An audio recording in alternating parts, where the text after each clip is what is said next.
কি ভেবেছেন আমি কোথায় এসেছি? আমি পুরান ঢাকায় এসেছি। পুরান ঢাকায় টমটমটা দেখতে অনেক ভালো লাগে। আমারও অনেকবার ইচ্ছা করেছিল উঠি, তবে তেমন একটা আসলে কাজের চাপে উঠা হয়ে ওঠেনি। তবে কাজের চাপে উঠা না হলে কি হবে, কিন্তু পুরান ঢাকার বিখ্যাত বিখ্যাত খাবারগুলো তো আর থেকে তো বঞ্চিত করা যায় না নিজেকে। তাই হচ্ছে অনেকটা কেনাকাটা বা অনেক কাজ ছিল, সেগুলো শেষ করে স্টার কাবাবে গিয়েছিলাম। স্টার কাবাবেরও খাওয়া দাওয়া হয়ে গেছে।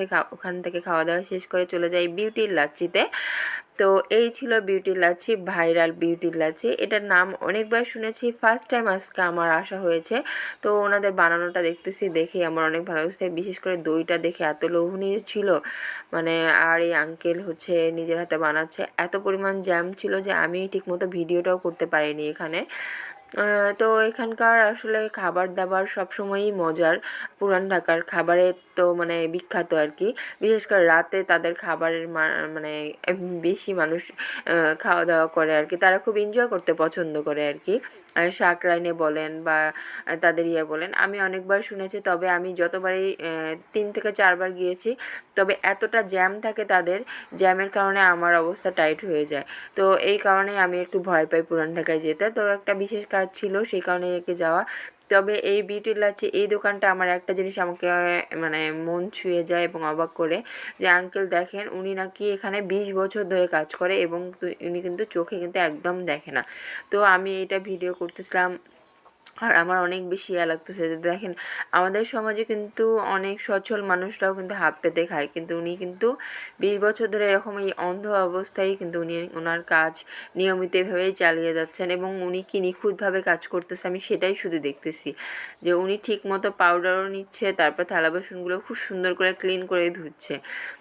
তো আর কি, যাই হোক, ওনার প্রতি আমার অনেক দোয়া এবং ভালোবাসা রইলো, শ্রদ্ধা রইলো।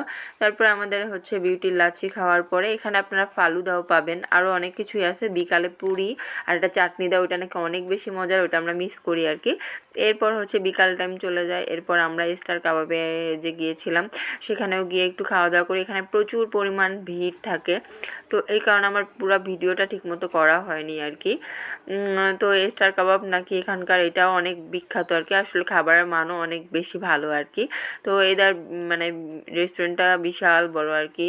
আর এখানে আপনার রেস্টুরেন্ট ছাড়াও তাদের বেকারি আইটেমটাও আছে আর কি।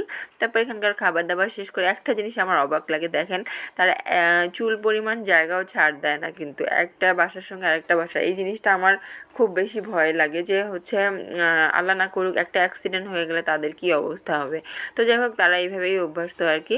তো ভিডিওটা এই পর্যন্তই থাকলো। কেমন লাগলো, ভালো লাগলে লাইক কমেন্ট শেয়ার দিয়ে পাশে থাকবেন। চলে গেলাম হানিফের বিরিয়ানি। এরপরে নেক্সট কোনো ভিডিওতে আসছি আপনাদের মাঝে। সবাই ভালো থাকবেন, সুস্থ থাকবেন, আর আল্লাহ হাফেজ, টাটা, বাই বাই।